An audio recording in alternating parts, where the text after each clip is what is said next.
ಅಮ್ಮ ಅಮ್ಮ ಎನ್ನುವ ಪದಕ್ಕೆ ಮತ್ತು ಆ ಸ್ಥಾನಕ್ಕೆ ಯಾವುದು ಸರಿಸಾಟಿಯಲ್ಲ. ಒಂದು ಹೆಣ್ಣಿನ ಜನ್ಮ ಪೂರ್ಣಗೊಳ್ಳುವುದು ಆಕೆ ಜನ್ಮ ನೀಡಿ ಅಮ್ಮ ಎಂತ ಕರೆಸಿಕೊಂಡಾಗ. ಹೆತ್ತು ಹೊತ್ತು ಮಾತ್ರಕ್ಕೆ ಆಕೆ ಅಮ್ಮನಾಗುವುದಕ್ಕೆ ಸಾಧ್ಯವಿಲ್ಲ. ನಮ್ಮನ್ನು ಪ್ರೀತಿ ಕಾಳಜಿಯಿಂದ ಸಾಕಿ ಸಲುವಳು ಕೂಡ ಅಮ್ಮನಾಗುತ್ತಾಳೆ. ಅಮ್ಮ ಪ್ರತಿ ಮಕ್ಕಳಿನ ಮೊದಲು ನುಡಿ. ಅಮ್ಮ ಪ್ರತಿ ಮನೆಯ ಆರಾಧನೆಯ ಒಡತಿ. ಅಮ್ಮ ಪ್ರೀತಿಯ ಬೈಗುಳವೇ ಪ್ರತಿದಿನ ಮುಂಜಾನೆಯ ಸುಪ್ರಭಾತ.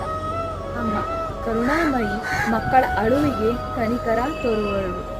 ಜೀವನದಲ್ಲಿ ಎಷ್ಟೇ ಸಮಸ್ಯೆ ಇದ್ದರೂ ಕೂಡ ಅವಳ ಮಡಿಲಿನಲ್ಲಿ ಮಲಗಿದರೆ ನಮಗೆ ಎಷ್ಟೋ ನೆಮ್ಮದಿ ಮತ್ತು ಸಾಂತ್ವನ ಸಿಗುವುದು. ಅವಳ ಇಡೀ ಜೀವನವನ್ನು ಮಕ್ಕಳಿಗೋಸ್ಕರ ಮುಡುಪಾಗಿ ಇಡುವಳು.